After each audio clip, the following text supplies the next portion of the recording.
नीतीश जी पटना से निकलिए, आपने 15 दिनों के बाद पानी में निकले थे, भर छावा पानी का फोटो छपाए थे, और फिर 15 दिनों के बाद आप गणेश परिक्रमा कर लिए। आप कोई अस्पताल नहीं गए। मैं सत्ता पक्ष और विपक्ष को कहूंगा, हिम्मत और औकात है तो एक बार कोरोना वार्ड की स्थिति जाकर बिना मुख्यमंत्री बिना ताम झाम के जाए, पता चल जाएगा। किट पहन के नहीं, मुंह पर मास्क लगा के आपको हैसियत का पता चलेगा। लव लेटर, ये भानुमति की पिटारा चिट्ठी और इन जल्लादों के हाथ में, बिल्ली के हाथ में दूध की रखवाली, किसी भी तरह का लॉकडाउन सरकार तब कदम उठाए जब आप मजदूरों को 6,000 रुपया अकाउंट में, बिजली बिल माफ, रोड टैक्स माफ, EMI माफ और स्कूल फीस माफ आप करें, और छोटे दुकानदारों के कर्ज जो देते हैं बैंक का लोन आप 6 महीने का माफ करें, तभी आप उठाए, अन्यथा ना उठाए।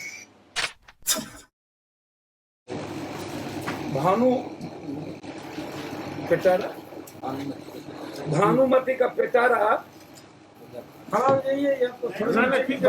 खोजा बाहर निकली चुहिया,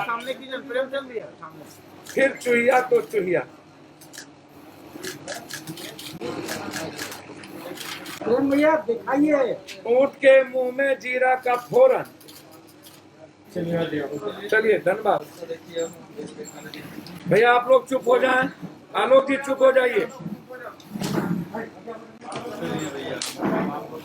मैं शुरू करूं। मैं सरकार से जानना चाहता हूं कि पटना को 3,000 किनको क्या दिए आप? 800, कहीं 20, कहीं 30, कहीं 50, कहीं 100, कहीं 200, कहीं 10, कहीं 20 सिविल सर्जन को। डॉक्टर एक पेशेंट को लिखते हैं 6, एक पेशेंट को 6। यदि किसी को 20 अलॉट हुआ तो छतरी के 18, 3 आदमी। यदि 50 अलॉट हुआ तो 8 पेशेंट, और एक जिले में 9,000, 10,000, 12,000, 13,000 पॉजिटिव केस है एक जिले में।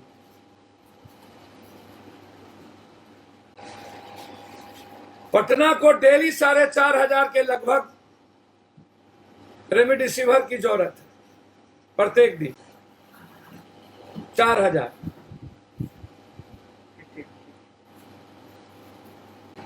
अब सिविल सर्जन, ड्रग्स, इनका टेलीफोन नंबर आप नहीं दिए, किससे बात करेगा कौन?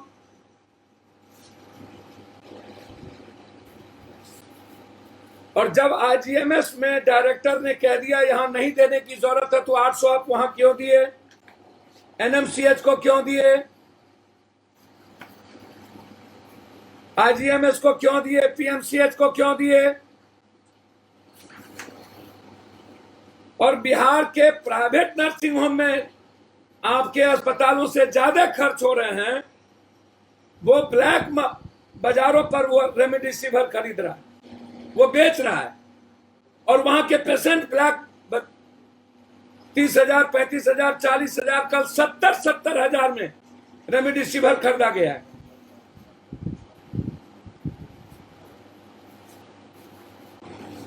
तो ये जानने की जरूरत है हर परिस्थितियों में कि आपने क्या गाइडलाइंस दिया।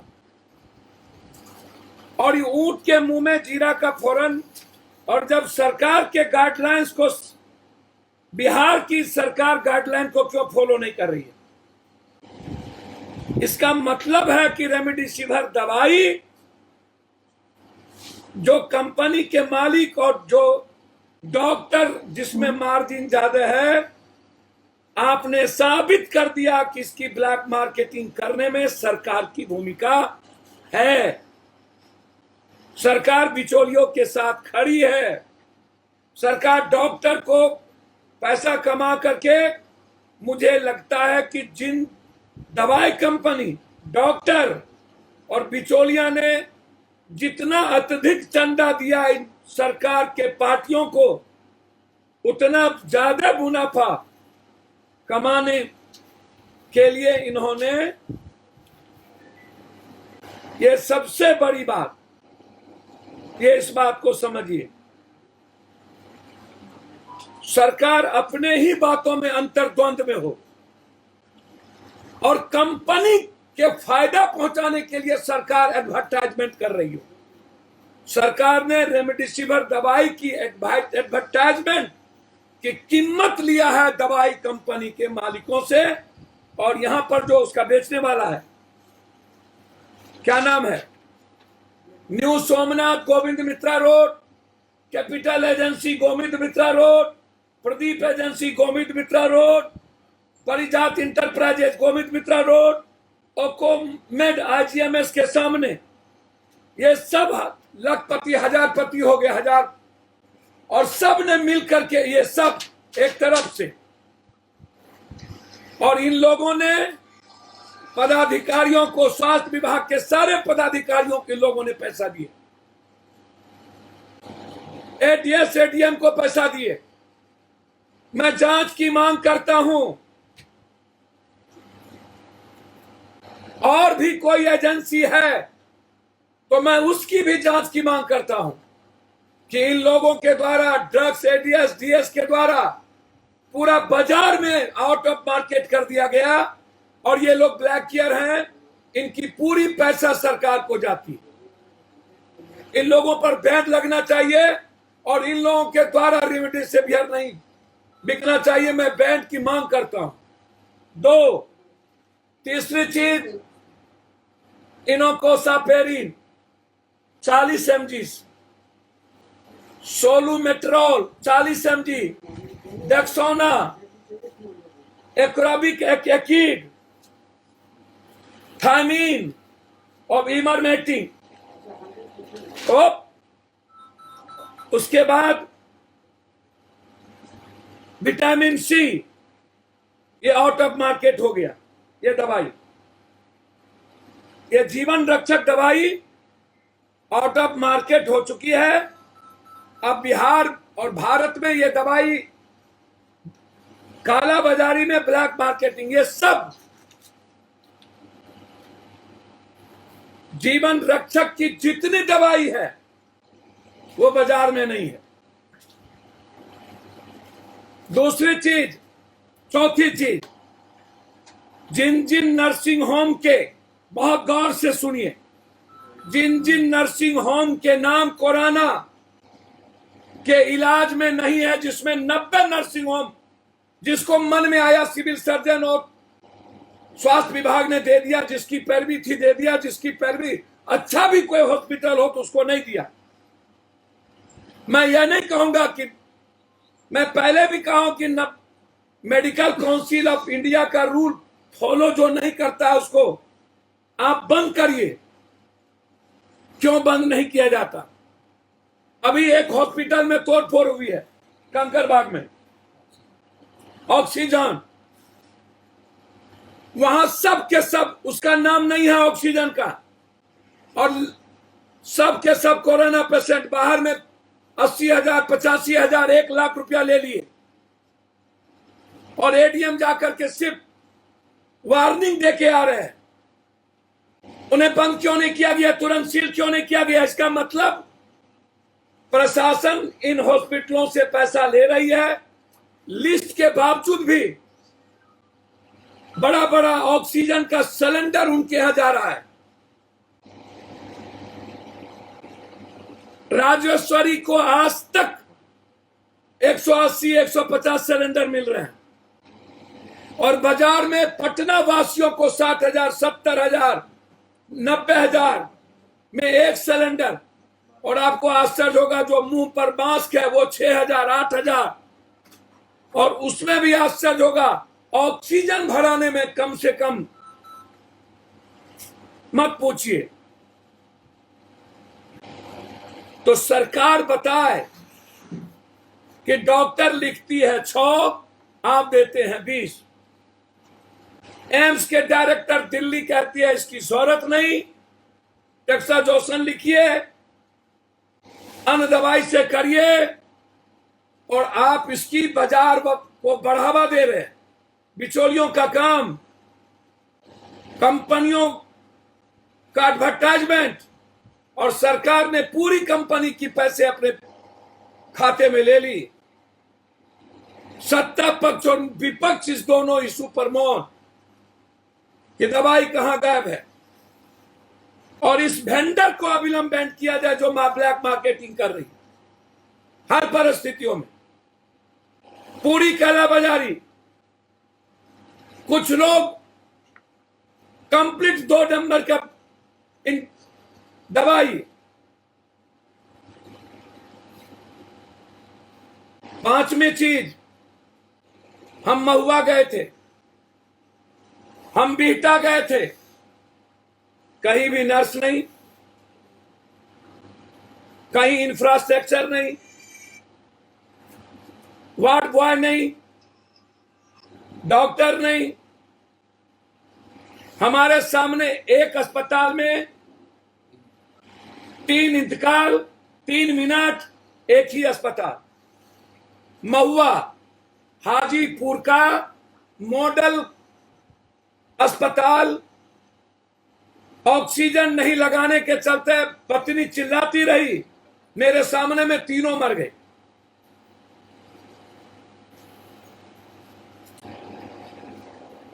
तो जब इनके पास इंफ्रास्ट्रक्चर है ही नहीं, इनके पास डॉक्टर है ही नहीं, तो आईजीएमएस में 400 बेड कहां से बढ़ाएंगे?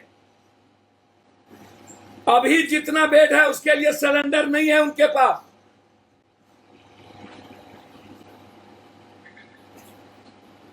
एक भी डॉक्टर रात में एनएमसीएच में नहीं रहते। कल भी एनएमसीएच में भयंकर मारपीट हुई।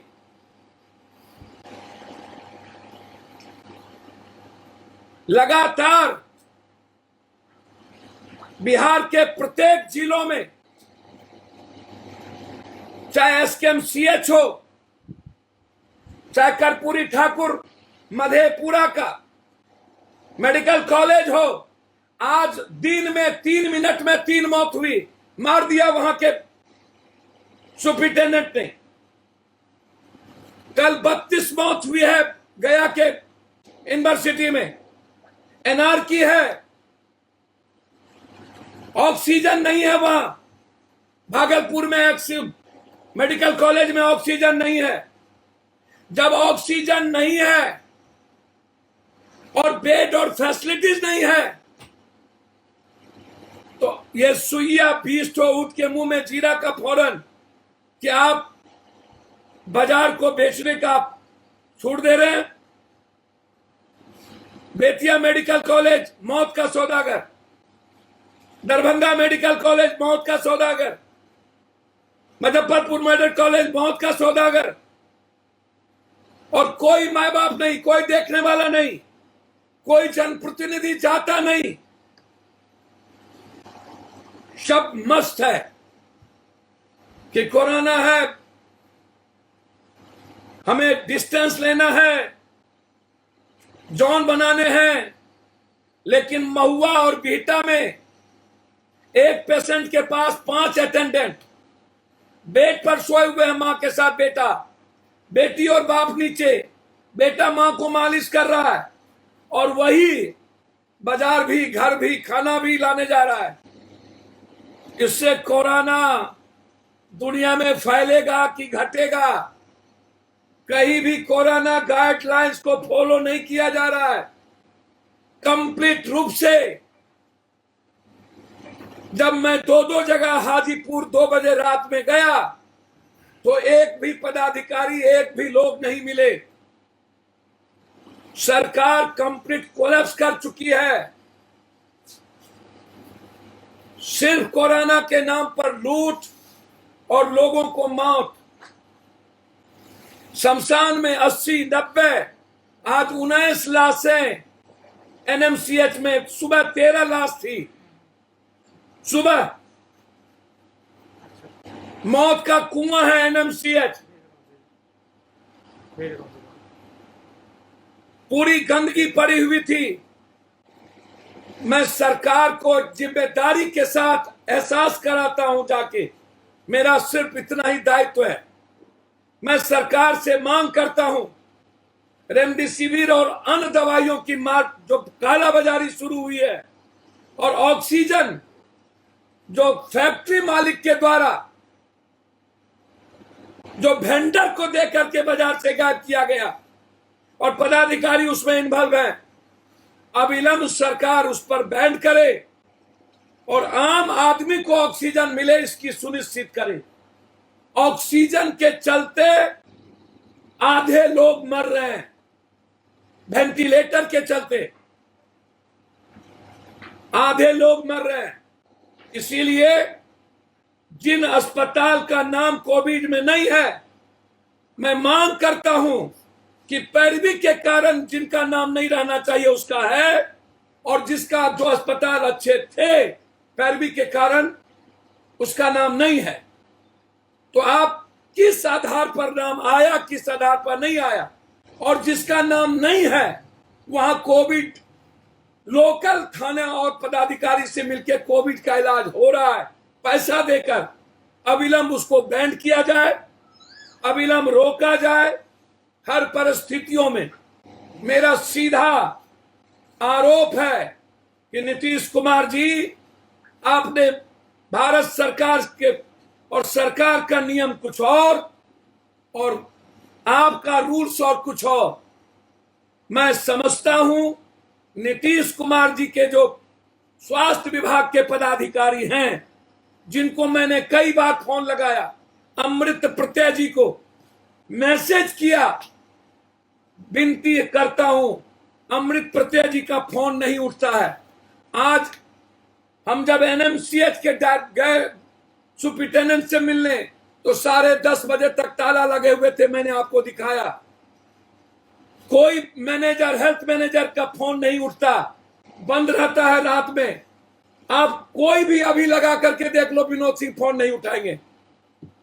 कोई लगा के देख लो, विनोद सिंह फोन नहीं उठाएंगे। अमृत प्रत्यय का फोन नहीं, वो लिखते हैं I am hopeless, helpless and hopeless, मेरे पास कुछ नहीं। तो हेल्पलेस और होपलेस इंसान की जरूरत इस कोरोना के समय नहीं है। जो पप्पू यादव जैसे लोगों का जो मजदूरी करता हो बेटे की तरह, उसका फोन ना हो। मैं धन्यवाद दूंगा एक यहां के डीएम को, जब भी मैंने किसी चीजों की मैसेज करने की कोशिश की, उनकी जितनी क्षमता थी उन्होंने प्रयास किया, लेकिन स्वास्थ्य विभाग का कोई पदाधिकारी आज तक फोन नहीं उठाया। इसीलिए हम आग्रह करेंगे, नीतीश जी पटना से निकलिए। आपने 15 दिनों के बाद पानी में निकले थे, भर छावा पानी का फोटो छपाए थे, और फिर 15 दिनों के बाद आप गणेश परिक्रमा कर लिए। आप कोई अस्पताल नहीं गए। मैं सत्ता पक्ष और विपक्ष को कहूंगा, हिम्मत और औकात है तो एक बार कोरोना वार्ड की स्थिति जाकर बिना मुख्यमंत्री, बिना ताम झाम के जाए, पता चल जाएगा। किट पहन के नहीं, मुंह पर मास्क लगा के आपको हैसियत का पता चलेगा कि आम आदमी कैसे जीते हैं। जब आप खाना खिलाने और कोविड के पेशेंटों की रहने की व्यवस्था, ऑक्सीजन लगाने की व्यवस्था नहीं करोगे तो परिजन की लाचारी है, वो उसके साथ रहेंगे। मरे या धरे, अपना एक बेटा अपने बाप को मरते नहीं देख सकता, एक पिता अपने बेटे को मरते नहीं देख सकता, एक माँ अपने बेटी को मरते नहीं देख सकता, एक पति अपने पत्नी को, एक पत्नी अपने पति को मरते नहीं देख सकता। ये सरकार की लापरवाही और निगलेंसी है, और मानव चैन की बात गलत है, कोई फॉलो अप नहीं है। इसीलिए हम ये डिमांड करते हैं कि सरकार जिस तरीके से आज रेमडेसिविर की आप मार्केटिंग कर रहे हैं, उससे ज्यादा जरूरत है ऑक्सीजन। 1,338 ट्वीट किए हैं हमारे स्वास्थ्य मंत्री जी कि मैंने जांच किया है। स्वास्थ्य मंत्री जी से मैं आग्रह करूंगा, जांच कहां कहां हुआ उसकी पूरी रिपोर्ट, उसका नाम और उस व्यक्ति का नाम आप डालिए। हिम्मत है और उस तो उससे पता कर लिया जाएगा जांच हुई कि नहीं हुई। किन की जांच 24 घंटे में? 24 घंटे में उन्होंने लिखा 1,38,000। तो 1,03,000 कुछ जो जांच हुई है, वो जानना चाहता है कि वो जांच कहां हुई, किस व्यक्ति का हुआ, टेलीफोन नंबर क्या है। उन्होंने 72,000 रिकवरी की बात की है। बिहार की जनता जानना चाहती है कि रियल में जो कोविड, जैसे हाजीपुर हम गए तो हाजीपुर में 9,000 से ऊपर संक्रमित अभी तक सरकारी आंकड़े के मुताबिक, कितने लोग होंगे कहना मुश्किल, लेकिन 400 बेड की बात उन्होंने महुआ में की और वहां पर 40 आदमी भी 38 आदमी नहीं थे और कुछ जगह पर 6-7, 2 जगह 3 जगह सरकारी हैं और 2-3 तो प्राइवेट, 100 लोग भी नहीं तो 9,900 लोग, 8,900 लोग कहां हैं? क्या वो संक्रमित फैला रहे हैं? क्या उनको सुई नहीं पड़ेगी? तो सरकार को बताना चाहिए ठीक कौन हुए, ये आंकड़ा कहां से आई। अन्य बीमारियों से जो ठीक होता। अंत में मैं डिमांड करता हूं अविलंब इस पर बैन, इस इंजेक्शन की ब्लैक मार्केटिंग ना हो, इसको बैन लगे और जिसका नाम नहीं है अस्पतालों का, किसी भी कीमत पर उस पर बैन हो, पैरवी पर के आधार पर ना हो। और अंत में जी 14,000 रेमडेसिविर कहाँ चला गया? जी 14,000 रेमडेसिविर कहाँ? मैं वही तो कह रहा हूं कि ये लव लेटर, ये भानुमति की पिटारा चिट्ठी और इन जल्लादों के हाथ में, बिल्ली के हाथ में दूध की रखवाली, और 20 डॉक्टर लिखते हैं 6, 2 आदमी को यदि बांध भी लूं, नीतीश जी का हिसाब गणित और अमृत प्रत्यय जी का हिसाब, जो आंख कान बाल हैं इस सरकार के, पूरा मैं मान भी लूं तो 2 आदमी को मात्र इंजेक्शन मिलेगा, 4 आदमी 5 आदमी को मिलेगा, तो 9,000 आदमी का क्या होगा, 100 का क्या होगा। एक अस्पताल में यदि 100 आदमी है पीएमसीएच में, तो पीएमसीएच को आप कितना दिए? यदि 100 है तो 100 को 600 से गुना कर दो। तो ये जो रेमडेसिविर की मार्केटिंग हुई है, सरकार ने अपने ही भारत सरकार के रूल के खिलाफ काम किया है। हाई कोर्ट, सुप्रीम कोर्ट इस पर बैन की बात की कि गलत है, तो फिर इसकी कालाबाजारी क्यों? डॉक्टर क्यों लिख रहे हैं रेमडेसिविर को? इस पर बैन क्यों नहीं लग रहा है? यह सवाल है। एजेंसी को खुली छूट क्यों दे दी गई है?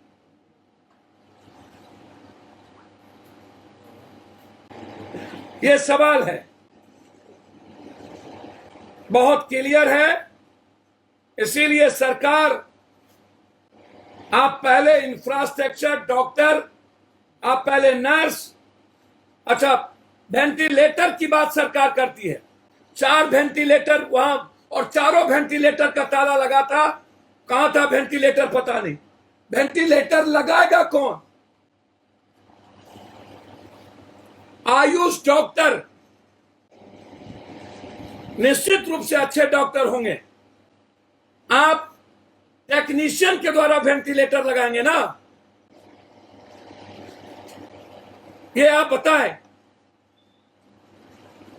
तो इनके पास सीनियर डॉक्टर्स तो खैर जाते ही नहीं है, उसको छोड़ दीजिए।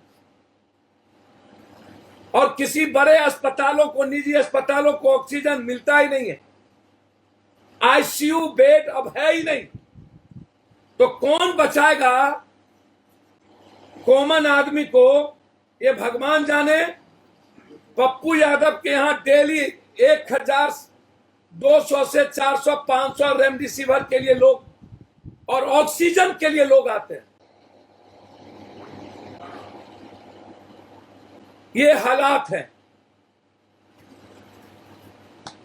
एक सवाल है पप्पू जी, जिस तरह से रेमडेसिविर को मंगाया गया है, एम्स ने उसके रेमडेसिविर को कोई पुष्टि नहीं की कोरोना के लिए, तो आखिर बिहार सरकार क्या सोचकर विशेष विमान भेज के रेमडेसिविर मंगवा रही है? निश्चित रूप से बाजार को और बिचौलिया को बढ़ावा देने के लिए, और कहीं ना कहीं कंपनी के मालिक के का साठगांठ और डॉक्टर्स के द्वारा भी जो पदाधिकारी इस सिस्टम को, ये जो स्वास्थ्य विभाग को पैसा मिला होगा, उनको लगता है कि मार्जिन रेमडेसिविर में ज्यादा है, अन्य में नहीं है।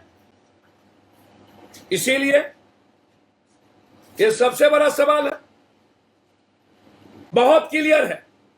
जब दिल्ली एम्स का गाइडलाइन आ गया कि रेमडेसिविर 80-85% इसकी जरूरत नहीं है, आज यदि जिंदगी बचाएगा कोई तो सबसे ज्यादा प्रॉपर इलाज, ऑक्सीजन, वेंटिलेटर और समय पर खांसी, जुकाम, बुखार का इलाज हो जाना। हम लोगों में आग्रह करूंगा अंतिम में बिहार सरकार से कि कोरोना पॉजिटिव लोग जब मरते हैं तो उसका किसी भी कीमत पर पोस्टमार्टम होना चाहिए, ताकि ये पता चले कि किस बीमारी से कौन लोग मर रहे हैं। आंकड़ा मौत में भी खेल और सबको कोरोना कह देना, इससे बड़ा विडंबना, इससे बड़ा दुख कोई नहीं है।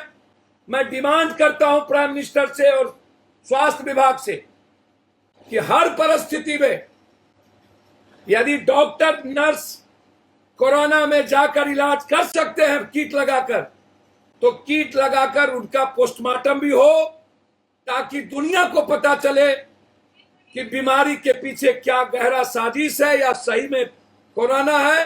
ये महत्वपूर्ण है दुनिया को जानना। जो सुई पड़े वो सीसीटीवी कैमरा के सामने, जो जांच हो वो भी सीसीटीवी कैमरा के सामने, और जो पोस्टमार्टम हो वो भी सीसीटीवी कैमरा के सामने। धन्यवाद। कुछ पूछना हो तो आप सवाल और है, बीजेपी एमएलए की बेटी की शादी नाइट कर्फ्यू में होती है और सब्जी वाले का ठेला 6 बजे के बाद फेंक दिया जाता है। सर, नाइट कर्फ्यू में सबकी शादी हो रही है और 5 बजे